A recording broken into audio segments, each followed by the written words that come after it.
Hi, guys. It's Sven from Badass Counseling. So we created the Badass Counseling group on Facebook, and it grew to well over 45,000 members. And we kept getting asked by folks for a support group, a growth group that's more intimate, gives more access to me, Sven, if possible. So the Badass Counseling team got together, and they created Community Plus. For a monthly fee that isn't cheap, you get direct access to me 2 times a month where you can submit your questions directly. Monthly drawings for a small group counseling session with me. Monthly drawings for one-on-one counseling sessions with me. Priority Pass access to go to the front of the waiting list for ongoing counseling with me. Priority Pass access to be considered to be counseled by me on the Badass Counseling Show podcast. Direct access to my top 2 selling video courses, Healing the Soul and Unleashing Your Greatness. Interviews with people who've had success in their soul journey, some well-known and some everyday folks like you and me.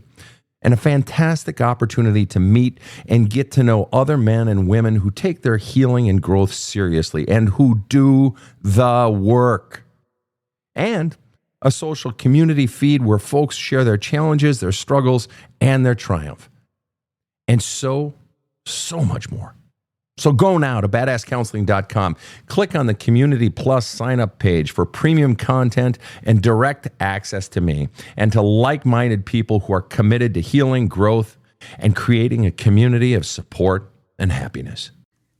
From the New York City area, welcome to the Badass Counseling Show, where the master badass himself, Sven Erlandson, takes you deep and gives balm for the soul, baby.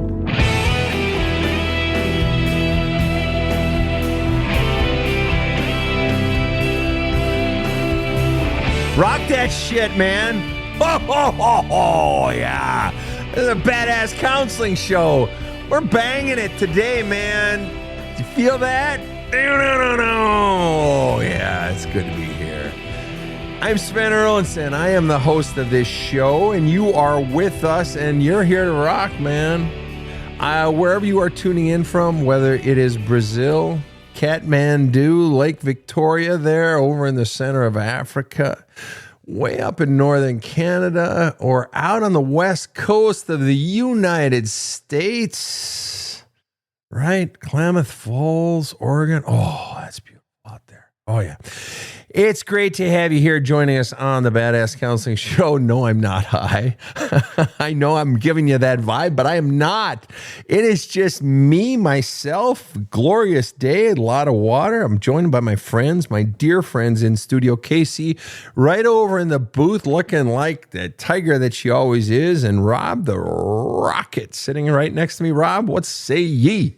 But if you could communicate with more energy, what would you sound like? I don't know. I'm feeling a bit down today. I can tell. Rob, I tell you, sir, tell us about Lennie. All right, Sven. Lennie wrote in, and on the subject line it said, "Estranged myself from toxic family." And he writes, Sven, I've been a big fan of your podcast since it launched. I want to hear your professional male insight on something that's been troubling me for a while now. I grew up in a household where family interactions were always toxic. My mother would tell me that I was a mistake and was very abusive, physically and verbally. My father was a workaholic, and when he was home in the evenings, he would always watch TV to disassociate himself from everything. My siblings, a brother who is 10 years older than me and sister who is 15 years older, were always telling me that I was a weirdo because I didn't like or do the things they did, even though I was just a kid. I was labeled the black sheep of my family at an early age. When I turned 18, I finally conformed to their opinions so I could feel accepted. While the acceptance felt great, I was miserable because I wasn't being authentic. Around 20 years ago, I was depressed and contemplating suicide, so sought counseling.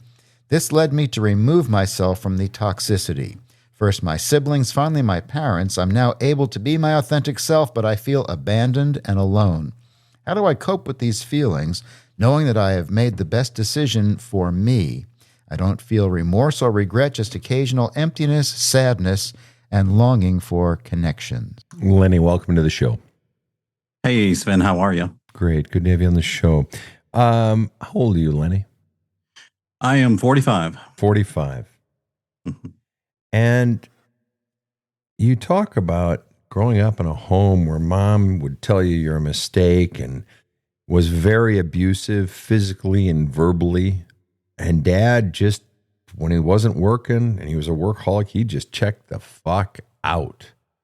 Yep, Tell pretty me, much. all right, tell me, what was the power structure in your home, specifically between mom and dad? And I want you to put it into percentages in the relationship between mom and dad.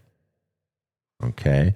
In mom and dad's relationship, who had what percent of the power? Let's see. I would say mom had 85% and dad had the other 15. Okay. 85% and 15. Okay.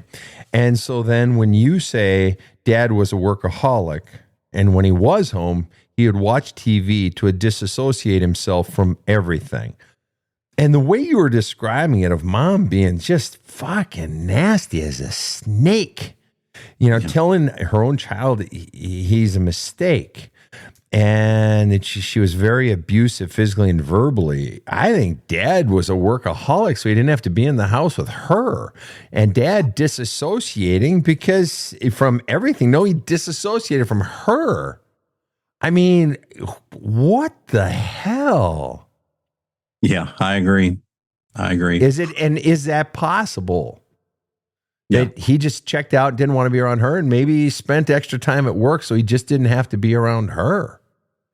Yeah. Well, if he wasn't at work and after dinner he wasn't watching TV, he was a mechanic by trade. So he had a garage that he would do side jobs with. So he'd either be there. We lived on a farm, so we raised a tobacco crop every year, and in summertime he would usually be out doing that until dark. Sure. So yeah, that's. Yeah, gotcha. He didn't want to be in the house. So mom was the queen of the castle. Then she was the boss man. Mm-hmm. Okay, Yep. And then you got dad in there, and then you've got two older siblings: brother who's 10 years older, and sister who's 15 years older. And then there's little old you at the bottom of the pecking order. And so, in terms of sheer sort of birthing, was your mom being quite literal as well? Were you an accidental birth? Yes. Unexpected. Mm-hmm. But Yep. she took it from unexpected to mistake, which doesn't just say unexpected. And gosh, what a wonderful surprise. Like getting an extra surprise present on your birthday. Tomorrow's my birthday. It literally is my birthday tomorrow. I'm going to be 58. And gee, I get an unexpected birthday surprise. That versus you were a mistake. Mm-hmm. That's a completely different message, especially for a child. And I'm betting I think you're saying it, you got the message loud and clear that she didn't mean some unexpected surprise. Wonderful surprise. Absolutely. Right. Yeah. And so what would you say if you were to sum up the fact that you were told you were a mistake, she was abusive to you physically, she was abusive to you verbally, what would you say was and this is going to sound like a strange question, what was the single biggest crime that your mom committed against you? If you were to sort of sum it all up and put it into one sentence, what fundamentally is the thread running through it? What was the crime ultimately that mom committed against you? Apathy. Wow, that's interesting. Because apathy is not giving a shit. See, I'm getting the hard apathy vibe off of dad. Off of mom, I'm getting like hardcore malice. I'm getting like cruel, like mean. Whereas apathy is just I'm over here. I don't give a shit, like neglect vibes. But you're getting apathy off mom. Help me understand. Well, I say apathy, but when you put it like that with malice, contempt, I say that's a much better Okay. way of describing it. Fair. All right, let's go with malice, contempt. And if you want to go back to apathy, we can double down on that. No problem. All right.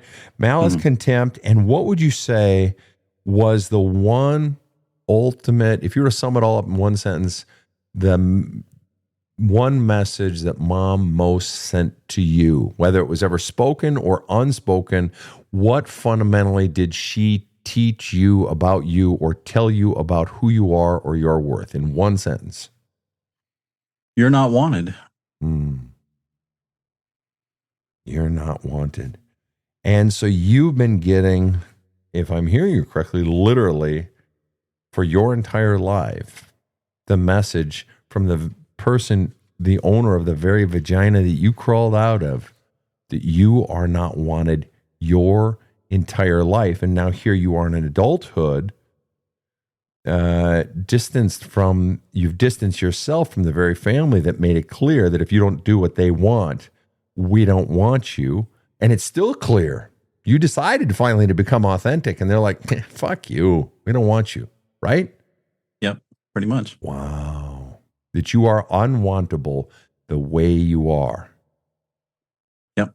Wow. And what's fascinating is the child is getting the message you're unwanted, and the child's brain converts it into I'm unwantable. Yeah. Although it sounds like you kind of also got the message you're just unwantable the way you are. They were saying that message too. You know what's actually also fascinating about what you said, and you correct me if I'm skipping here or missing something or if I'm off. You didn't get that message your whole life out of the vagina that you're unwanted. It sounds like you might have actually been getting that vibe, that message, from the moment your mom missed her period and you were smaller than the tip of my pen. I would say that's fair. That when she found out she was pregnant, she didn't want you. Just out of curiosity, do you think your dad wanted you? After the fact, yeah. I actually had a decent relationship with my father.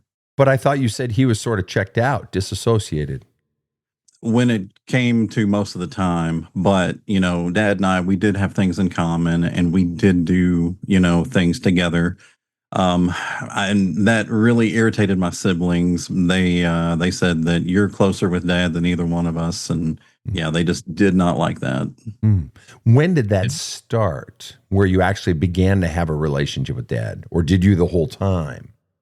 I've been told that even when I was a baby that he would, get down on the floor with me after he got off work and play with me. And, as I got older, he and I, we like to play video games together. That's something that I still do today, so we would do that. And then later it was computers. We shared our love for computers and, learning to do stuff on them, building them, that sort of thing. So. Gotcha. And so even though you were told when I was young, you don't really have memories though of connecting with Dad until roughly video game time. Yeah. Okay. I think that's fair. Fair. Appreciate your honesty. But the bottom line is, when it comes to Dad, is that you describe him here as basically checked out, disassociated. You don't describe in your write-up as there being a connection. But now you're adding that, which is great. I'm glad for that. What's most interesting, though, is he didn't protect you from her. No. He old school in the way of thinking that, this is my wife. I have her back no matter what, even if it's wrong. Yeah. Understood. What's really interesting, though, is in old school, the dad would have been the asshole and the mom would have been the meek one. But this is the inversion in some ways of old school, and that in the home, Dad was neutered. Yeah. And I mean no disrespect, but if mom has 85% of the power and she's tearing down the kid, the youngest kid, this little boy, and Dad's staying out of it, potentially because he doesn't want to deal with it, sort of protect himself. No disrespect, but Dad kind of didn't do his job. No disrespect, but Dad's kind of a pussy. I mean, what the fuck? Stand in front of your son and protect your son, right? Yep, I agree. I agree 100%. But at the time, it felt good that I had that parent interacting with me. Fair. And, and even looking back on it today, they were fond memories, even though what you say is true. And I agree, dad shares equal blame and responsibility in all of this as well as mom. Yeah. And that's a hard one. And so you can understand when I talk about, the parent who sort of exists in the shadow of the ogre parent. Mom was the ogre. And as long as dad's not quite as bad as her and is nice every now and then, he looks like a good parent because the kid has nothing else to compare it to. Christ, compared to her, he's like fucking Mother Teresa or some shit, or at least he ain't that. When in truth, it's like, dude, fucking job number one is protect your fucking kid, and emotionally protect them and be a safe haven and stop her. Mom's on a rampage. I'm curious about one thing.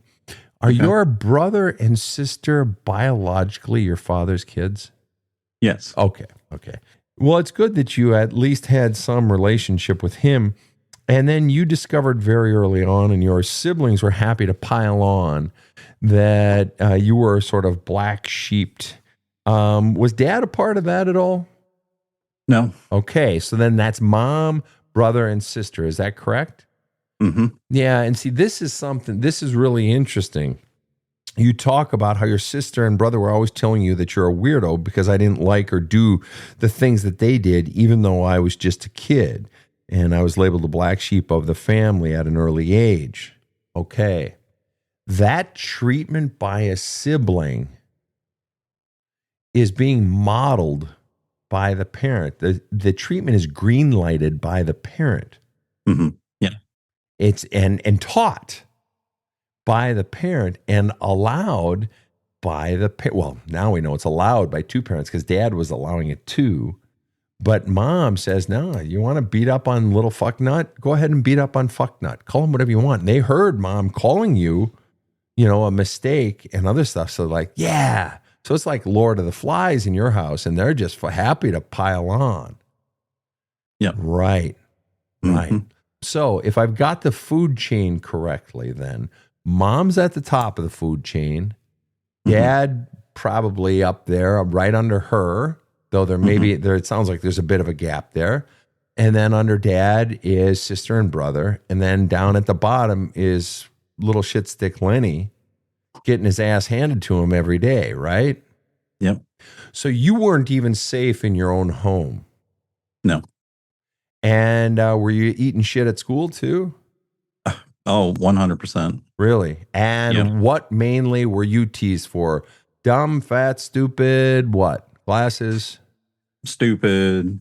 Let's see, they like to call me a booger eater, just stupid shit like that. Gotcha. Yeah.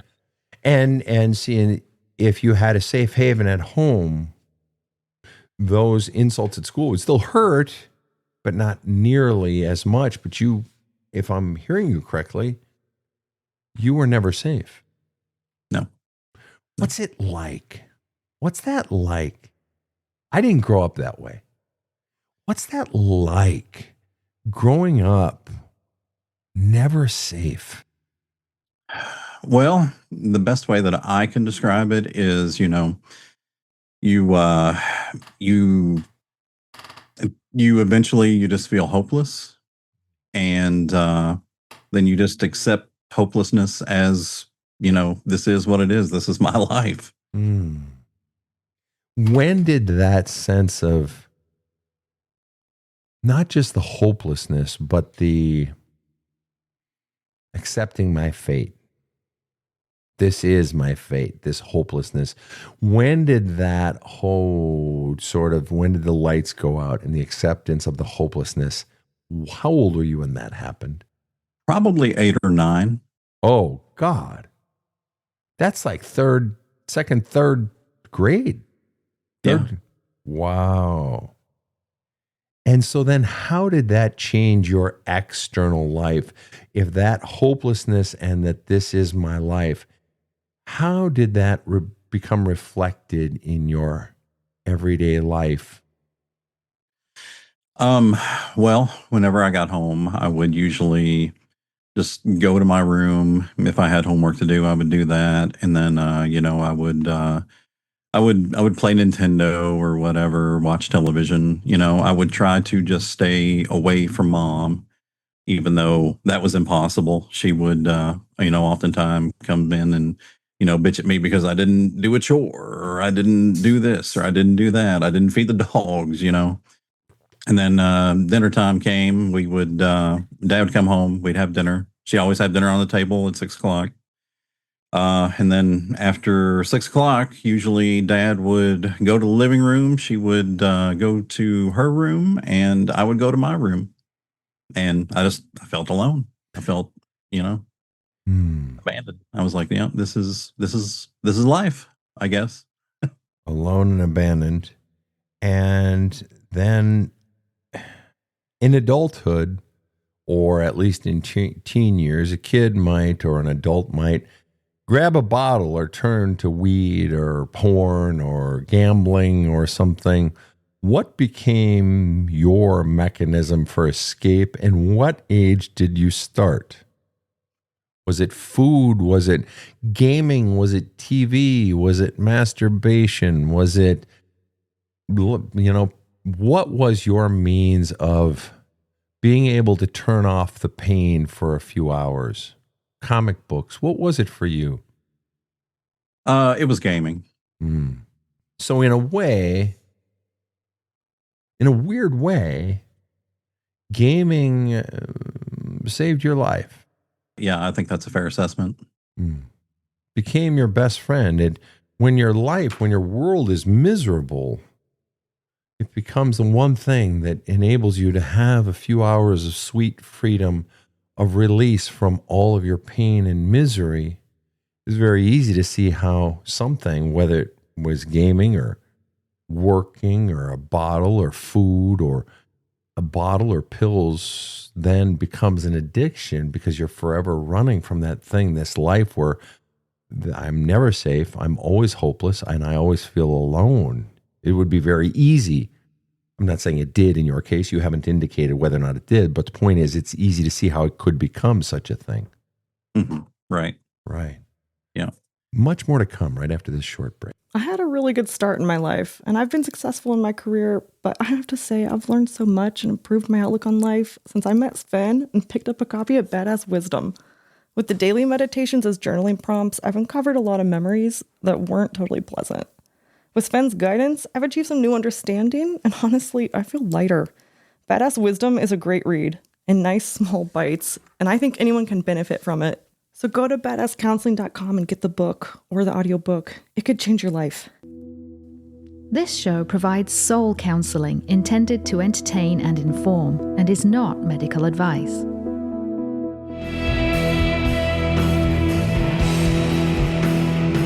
Now, back to the badass.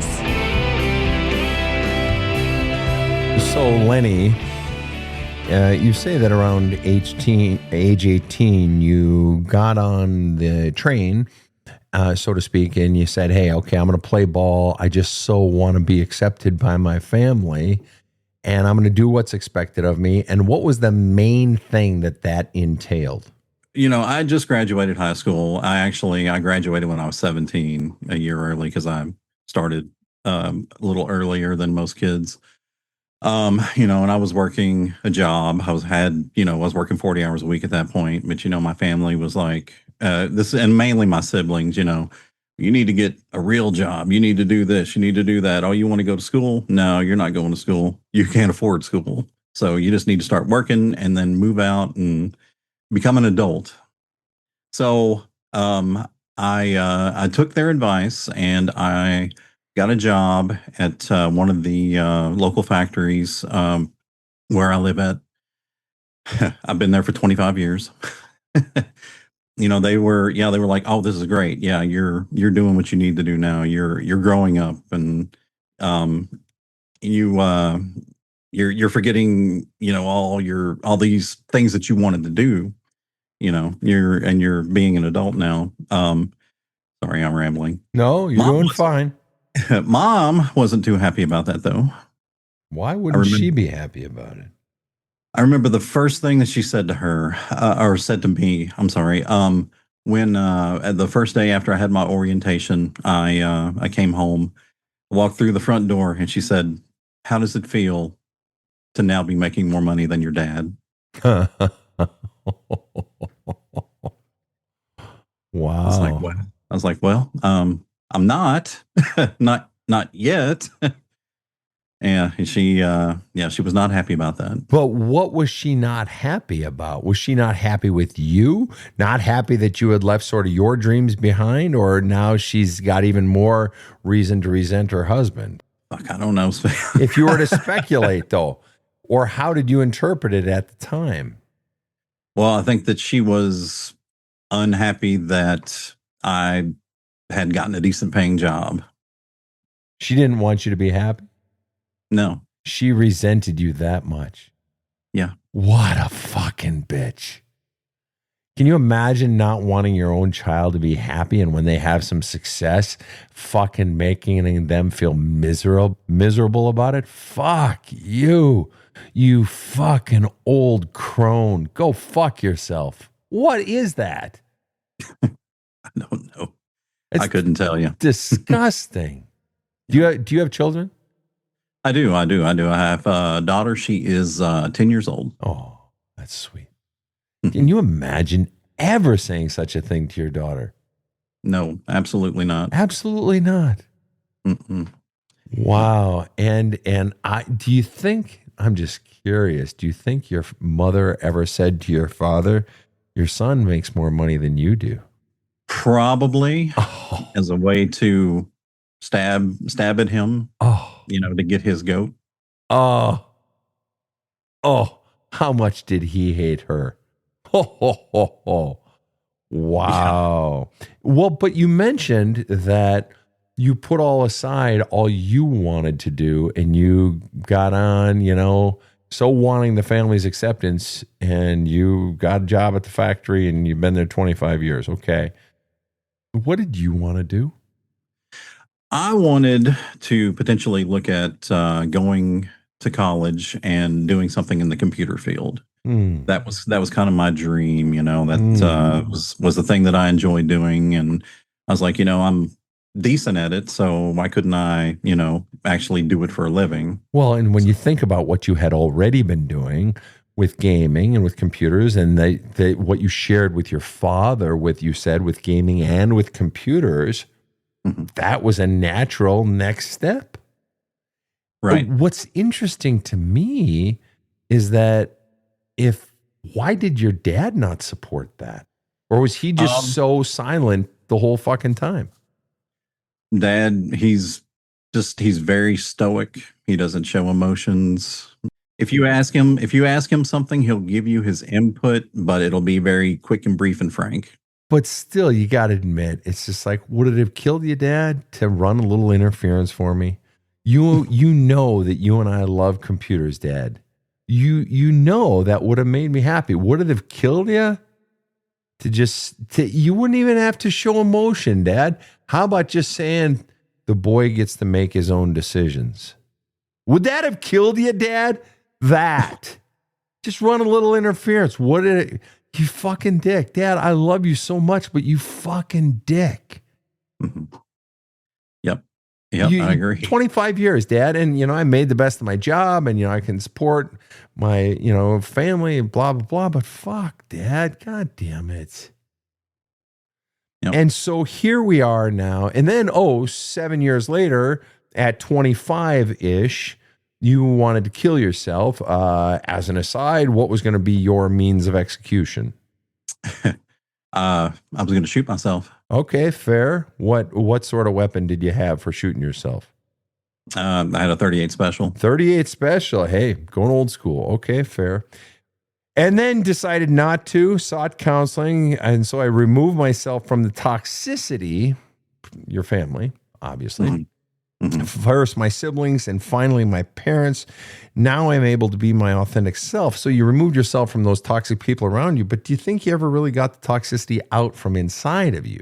I have done counseling a couple of times in the last 25 years, 25, 30 years. So, well, not 30 years, 25 years. But I mean, I have worked on it a lot. Good. And I have matured a lot. I used to be, at the time that, I was dealing with the depression and contemplating suicide, I was, just a very immature person. I was still, I guess, stuck in teenage mentality, everything was everybody's fault. Come on. Hold on, Lennie. Hold on. Dude, you've just told us, your life history of a really hard childhood, being treated like shit by your own mother from the day you were just a couple of cells when she found out she was pregnant. And you've been unwanted and treated like shit by her ever since. You had a father who didn't defend you. You were treated with malice by your siblings as well. You were treated crappy at school. You felt alone and hopeless, and you had given up on ever feeling anything other than hopeless by age 8 or 9. And so when you say at 25, I was basically just a snot-nosed teenager still, well, don't put yourself down, man. Please don't do that. If anybody should understand all the pain that you felt when you were 16, 19, 25, 30, 35, if anybody should understand all the hurt that young fella at 25 had in his heart, please let it be you, because I feel it. As a person who attempted suicide myself, please be kind, you more than anyone, because he was hurting so much. Am I correct? Oh, yeah. Yeah. He was hurting. And blessed are the poor in spirit. Who's more poor in spirit than someone who wants to end their life? And so you came out of it, cut your family out, and you've done, some counseling over the years. That's awesome. But I feel abandoned and alone. Even though you technically abandoned them, I feel abandoned. I feel alone. How do I cope with these feelings? Even though I know I made the best decision for me, I don't feel remorse, regret, just occasional emptiness, sadness, and longing for connections. Let me ask you this. You say just occasional emptiness, sadness, and longing for connections. If you weren't distracting yourself, what percent would you feel of the time, would you feel emptiness, sadness, and longing for connection? Maybe 25% of the time. Okay. And what percent, if you were being completely honest, deep down inside of you, do you believe still that you are unwantable? Maybe 50%. There you go. That's the number. That's the magic number right there. That core belief that got pressed into the wet cement of your little soul, it hardened, it calcified, and it's still in there. So you have 1 foot on the accelerator, 1 foot on the brake. You still have their bullshit beliefs. So you've cut them out, but their message is still in you, undermining you from within. Would that be safe to say? I think that's fair. Yeah. Okay. And if you were to spitball it, what percent do you, if you're being totally honest, thinking about everything that you are and everything you're about, I'm going to describe for our listeners, I'm looking at Lennie in this cool, he's sort of got his own studio there. And when Rob was running a sound check on him before the show, Rob was all giddy because it's like, oh my God, he's got a great sound system. And I see he's got this beautiful multicolor purple blue hue to his studio there and for his gaming and so forth. And he's got endless what look to be CDs/videos. Maybe he's taping things and he's got movies, and he clearly is a master gamer/computer guy. And he's got little Pac-Man dolls back there on his, about 4, 5, 6 inches high on the back of his bookcase. And it's cool, really, really cool setup. And he's got tattoos, sleeve tattoos on his arms. He's got a big old, a ZZ Top beard, cool looking dude. And I'd love to have that beard. I wish mine grew in that full. Cool dude here. Let me ask you, Lennie, what percent do you like you? When you're just talking to you and when you're just being you, what percent do you like you?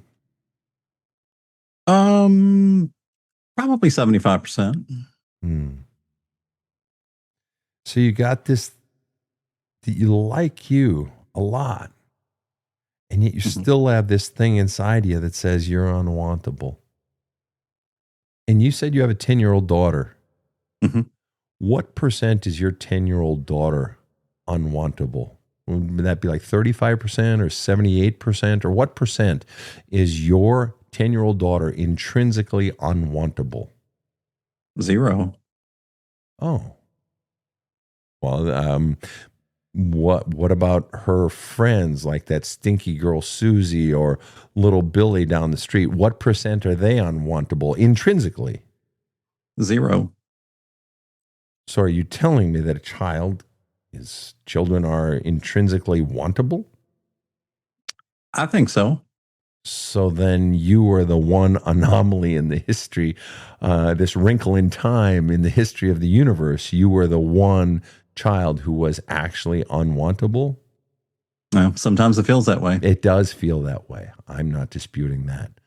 Mm-hmm. But was little Lennie actually an unwantable child?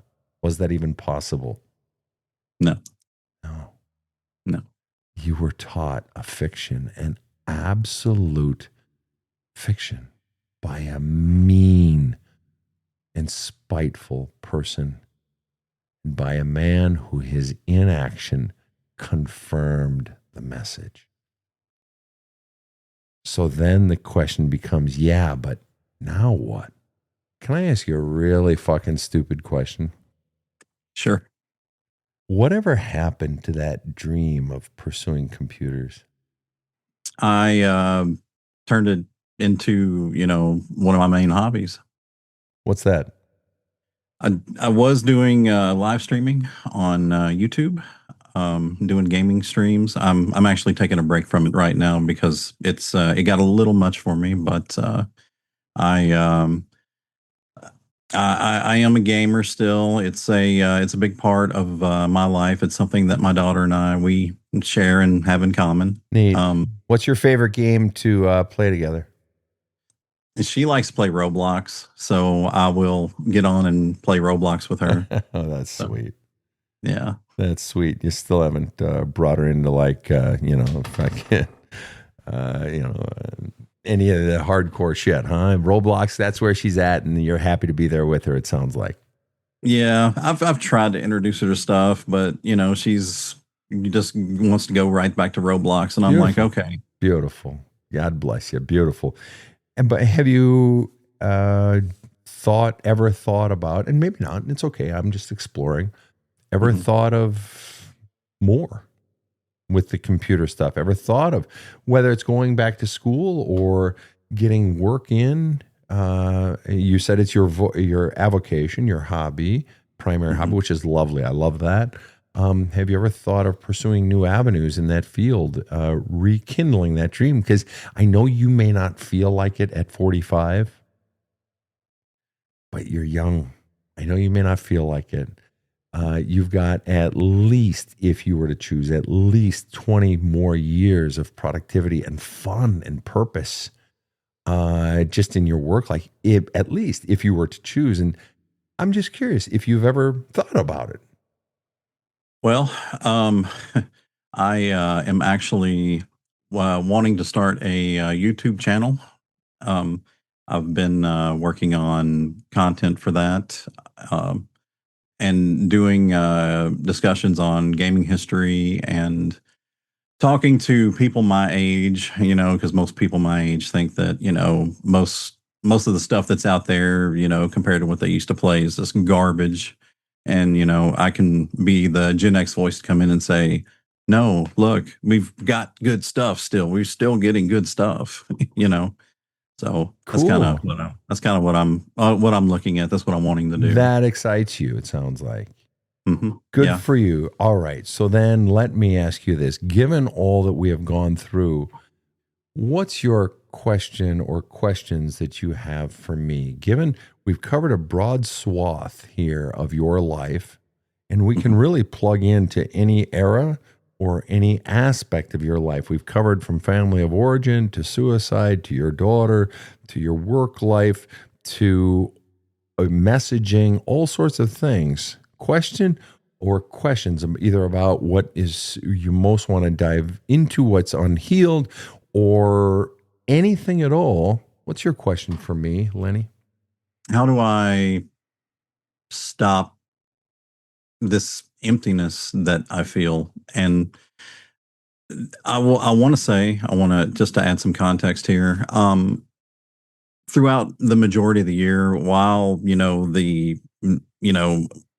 leaving the toxicity of my family dynamic, I think about it at least once a day. But the time that it hits me the hardest is around the holidays, from Thanksgiving until about New Year's. Because all my friends and stuff, they are doing things with their family, and if while I do have my daughter some during that time, I have to share the time with their mom, obviously. So then I'm just kind of like, I am here, and I am by myself again this time of year. So that makes complete sense. And then you added before you said that, you said I feel it, I think about it, I sense it at least once a day. You said, which says some days it's more, but at minimum once every single day, and then obviously significantly more during the holidays. And that feeling of leaving family, that feeling of aloneness, and so here I am, that emptiness that goes with it. What above all else do you somewhere inside of you, I know it's going to sound crazy, what above all else do you still want from your family? If you could, even if you maybe know, they'll never do it, that doesn't answer the question. You can still want something even if you know you never get it. I know I want Santa to bring me a pony, even though I know he'll never do it because my mom, the bitch, says Santa doesn't exist, but I don't believe her. But anyway, I know I'm never going to get my pony, but I still want the pony. Okay. What is it that you still want from your family? Love. In the form of what, above all else? Support. Emotional support. What would that emotional support look like? And be as specific as you can. Just acceptance of me, acceptance of who I am. And if you had that acceptance from them, and really of the four people in your family, who would you most want that acceptance, that love/acceptance from? Who's top of the list? All of them, sure. But who's top of the list? I'd have to say my siblings. Who, singular, is top of the list? Probably my brother. Why is your brother more than, let's say, your father or your sister or your mom? Why is brother top of the list? Well, I mean, when I was younger, for whatever reason, I looked up to him. Sure. Big brother. I felt that, he actually had his first child when he was 16. Oh, that's definitely worth looking up to. No, I'm teasing. When you're a little boy, a 6-year-old boy, that is a big deal. I'm saying from adult eyes, I'm being snarky. But okay, right. So if you got that love in the form of emotional support, and then that brought you a sense of acceptance, if you got that sense of acceptance, what would change either inside of you or outside of you? Then what? I don't know. Speculate. If you got that acceptance, what would change? You're wanting it desperately to the point where you think about feeling that emptiness from family, which implies you're still wanting something's missing. And you said the love. And if I got that in the form of emotional support, then I'd feel a sense of acceptance. And if you got that, then what? Then what changes either outside of you or inside of you? I wouldn't feel alone. And if you didn't feel alone, then what? Then I would feel like I had a place in the world. Okay, you're doing great. I felt, Go ahead. What? yeah, I feel like I had a tribe. Okay, I'd feel like I had a place, a tribe. And if you felt like you had a place, a tribe, then what would change outside of you or inside of you? I'd feel safe, safety net. Okay, and if you felt safe, a safety net, what would change for you in your life? I would probably be more willing to take risk in my personal life and pursue the things that I want to do, Such as, such as the maybe looking into switching careers and going into something PC related. PC, personal computing? Yeah, I literally just fucking asked you that 5 minutes ago and you didn't bring up switching careers. I mean, you told me to stick with it, so that's kind of that's what I went with. But how come I didn't get you that out of you before? It's totally cool that you're saying it now, by the way. But isn't it interesting?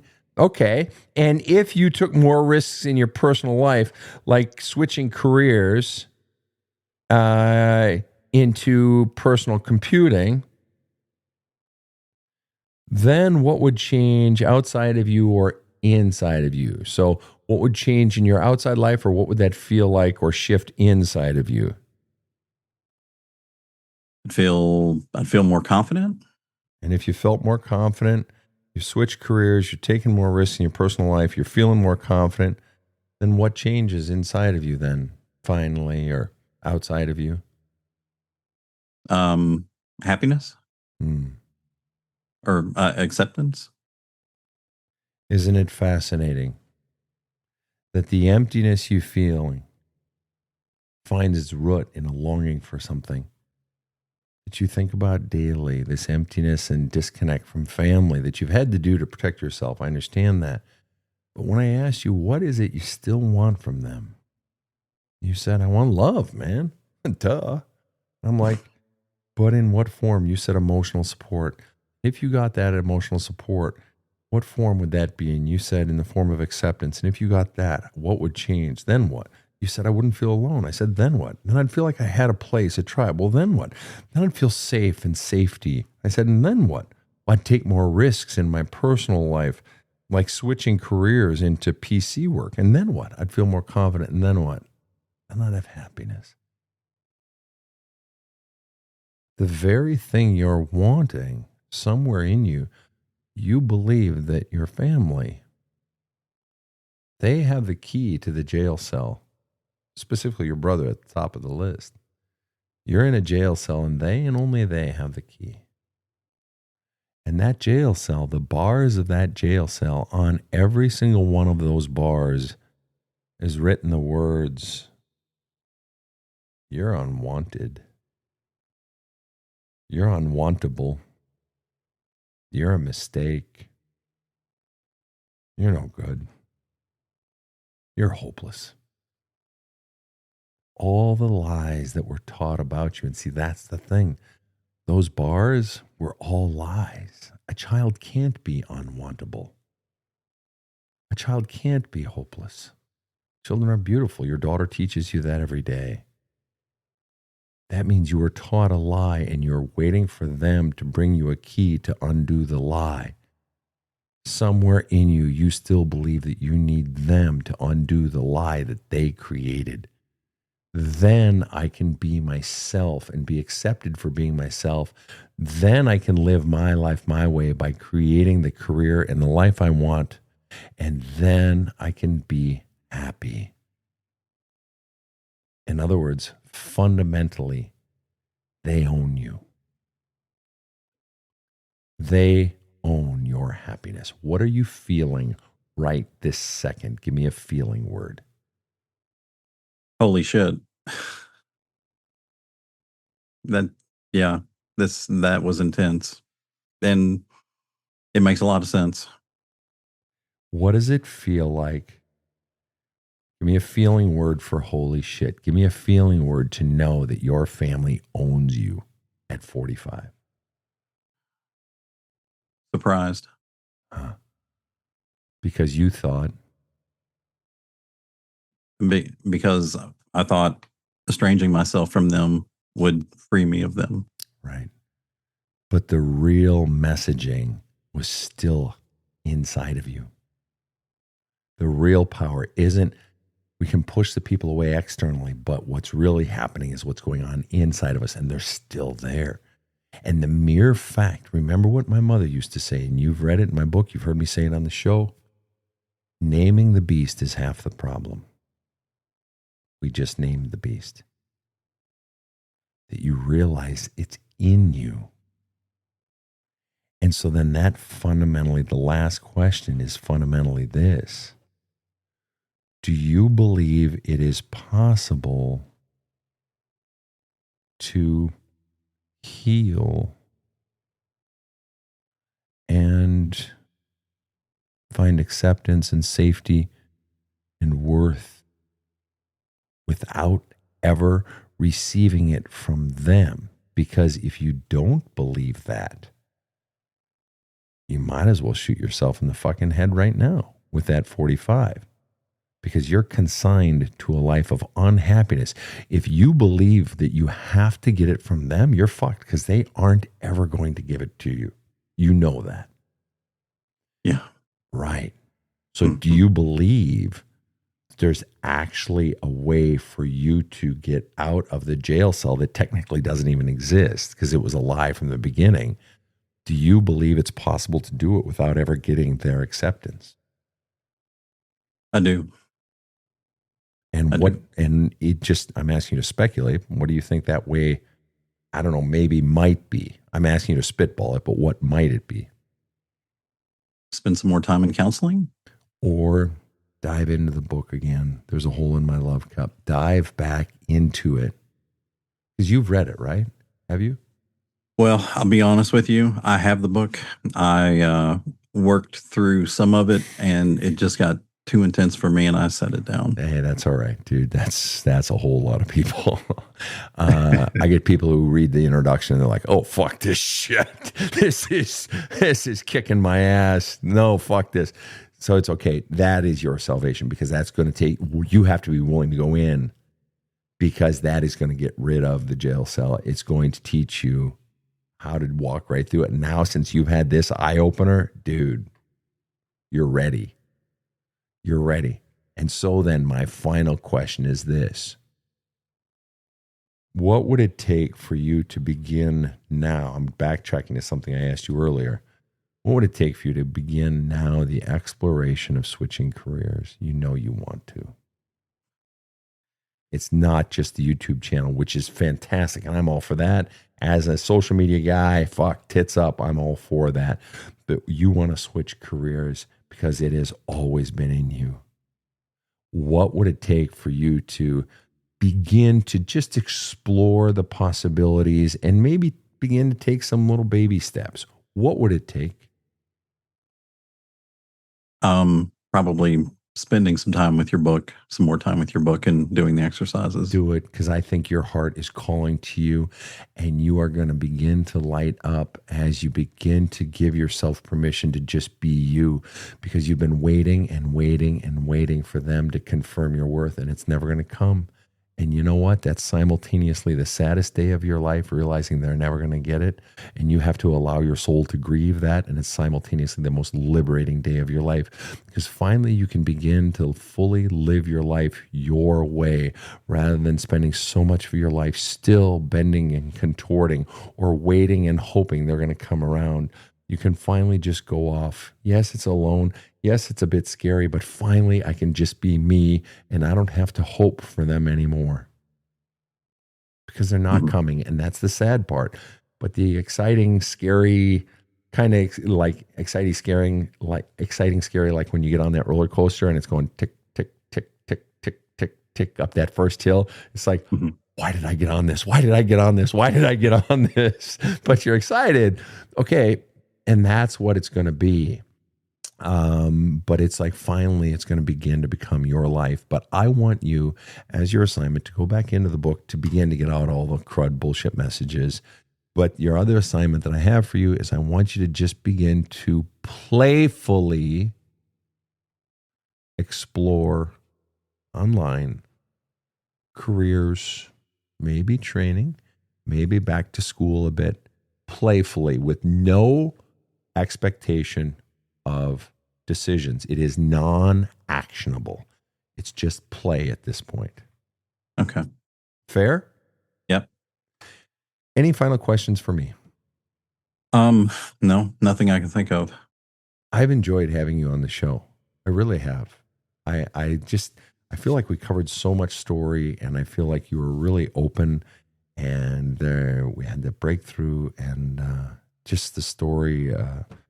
I feel like there's so much hope in your story. I really do. And seeing what you see and knowing that you can dive into the work, and you just got to bring the courage to go in, man. I think you can do it. Yeah, I think so too. I'm gonna force myself to do it at this point. Bit by bit, bit more each day, because that's your salvation. That's your new life. And kid, you are so young, and you are so young. And I don't mean that as an insult. I mean that as an opportunity. Rob, any final thoughts? Good job, Sven, as always, but really good job, Lennie. Yeah.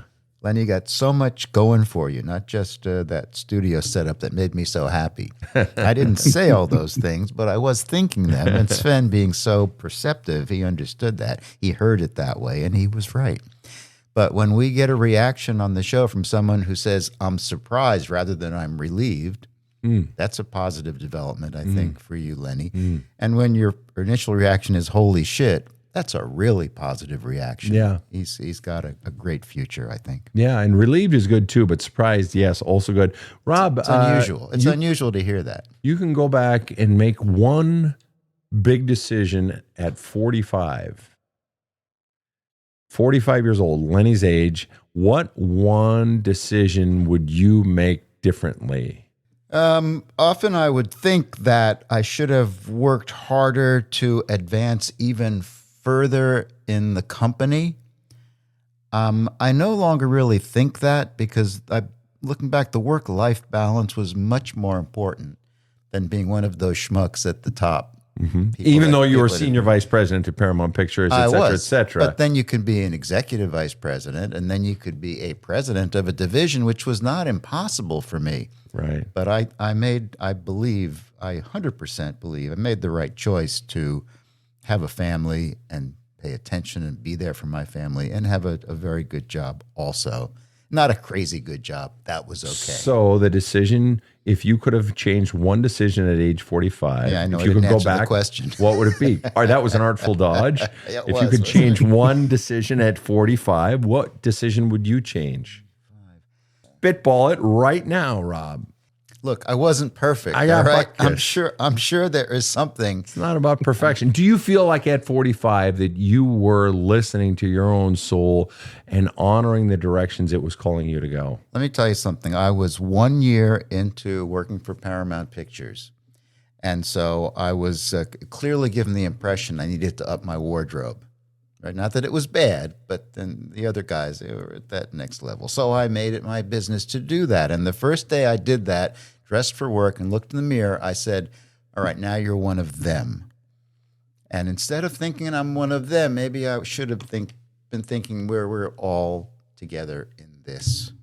It's not us and them. So you sold your soul to the devil that day. You know what? It wasn't so bad. I'm teasing.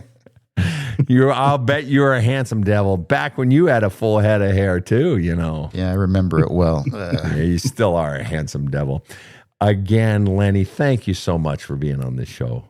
Thank you, Sven. I asked for your male perspective on this, and you delivered.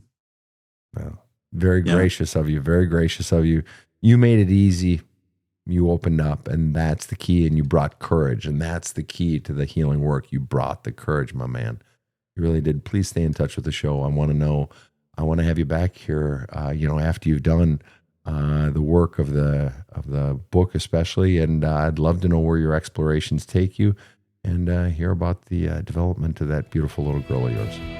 Sure. Yeah, absolutely. All right. On behalf of my team, I want to thank Lennie for coming on the show, and I want to thank all of our listeners around the world for tuning in to this rockin' show. Have a kick-ass day. The Badass Counseling Show is strictly copyrighted. No copies may be made without the express written consent of the Badass Counseling Show, LLC. The Badass Counseling Show is produced by Karen Camparelli and Robert H. Friedman. Executive producer Sven Erlandson. Original music by two-time Emmy Award-winning composer Trevor Morris. Have a kick-ass day.